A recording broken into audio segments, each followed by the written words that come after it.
क्या कहेंगे, नितिन नवीन जी को डायरेक्ट केंद्र में जगह दिया गया, कैसे देखते हैं आप लोग?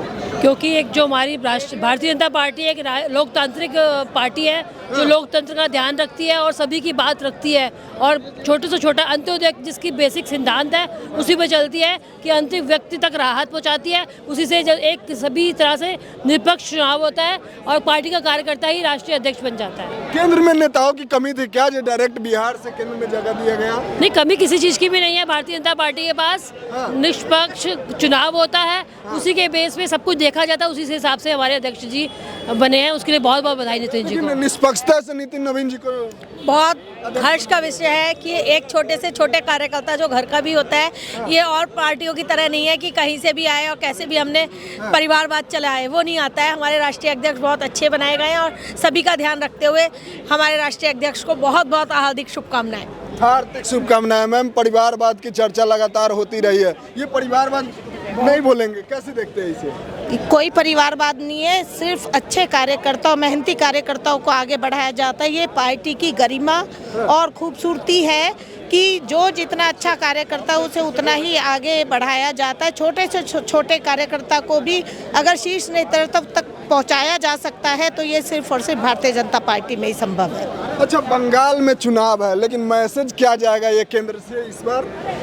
बंगाल का चुनाव हो या किसी और स्टेट का चुनाव हो, चुनाव है और भारत में लगातार चुनाव होते रहते हैं, इससे कोई फर्क नहीं पड़ने वाला। अच्छा कार्यकर्ता जब आगे बढ़ता है तो वो सभी के लिए गर्व की बात है और भारतीय जनता पार्टी में सबके लिए संभावनाएं बराबर बनी हुई है। बंगाल को लेकर के आप लोग कैसी तैयारी कर रहे हैं? बंगाल की तैयारी अच्छी है, हर चुनाव की तैयारी हमारे यहाँ बहुत अच्छी होती है और तभी पार्टी की विशेषता और पार्टी की नीति के तहत ही हम लगातार चुनावों को जीत रहे हैं।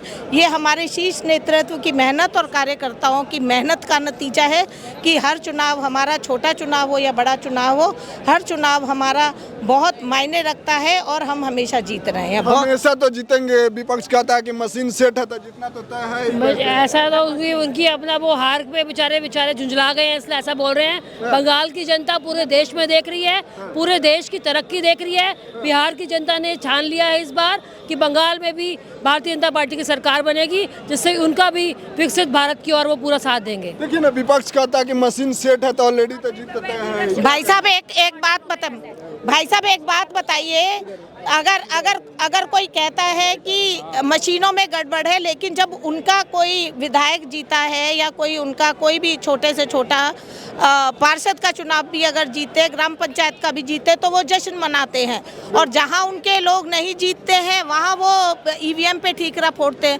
तो क्या ईवीएम भी पिक एंड चूज करके रखी गई है? ये तो आम जनता को भी सच्चाई पता है कि निष्पक्ष चुनाव होते हैं। चुनाव आयोग पे उंगली उठाना सिर्फ और सिर्फ एक, कहते हैं ना, खिसियाई बिल्ली खंबा नोचे, वो वाली पद्धति को देखते हुए विपक्ष इस तरह की बातें करते हैं। अनर्गल बातों के लिए विपक्ष हमेशा जाना जाता है और ये भी उन्हीं की अनर्गल बातों में से ही एक बात है। आज भी प्रोटेस्ट कर रही है। प्रोटेस्ट करने से कुछ नहीं होता। अगर उन्हें चुनाव आयोग से शिकायत है तो कोर्ट में जाएं और जिसका भी उन्हें लगता है कि यहाँ निष्पक्ष चुनाव नहीं हुआ है तो उसे सबूतों के साथ कोर्ट में पेश करें। हमारी संसद सब चीज़ों को देखते हुए, हर व्यक्ति की को ध्यान में रखते हुए वो काम करती है और पॉलिसी जो बनाई जाती है वो सभी के लिए बराबर बनाई जाती है। सभी के लिए बनाई जाती है क्या पॉलिसी? हाँ जी, सभी के लिए बनाई जाती है पॉलिसी। हाँ, सभी के लिए बनाई जाती है पॉलिसी। एक सी इधर थोड़ा घूम गए। क्या बदल दिया आप लोगों के लिए? महिला सुरक्षित है क्या पहले से? क्यों नहीं सुरक्षित है? सुरक्षित है। कैसे सुरक्षित की बात? कैसे कह रहे हो बताओ? आप बताओ, कैसे नहीं कह रहे? हम तो सुरक्षित है। बंगाल में क्या मैसेज आएगा फिर? बंगाल में यही आएगा, कमल खिलेगा और क्या होएगा? कमल। और क्या? दीदी पर भरोसा नहीं है। दीदी तो गई, अभी भी गई, आज भी गई, कल भी गई, आज भी गई, कल भी गई। और क्या, पक्का बंगाल भी छोड़ देगी, कहीं और भागे, बांग्लादेश ना भाग जाए कहीं। ढाका।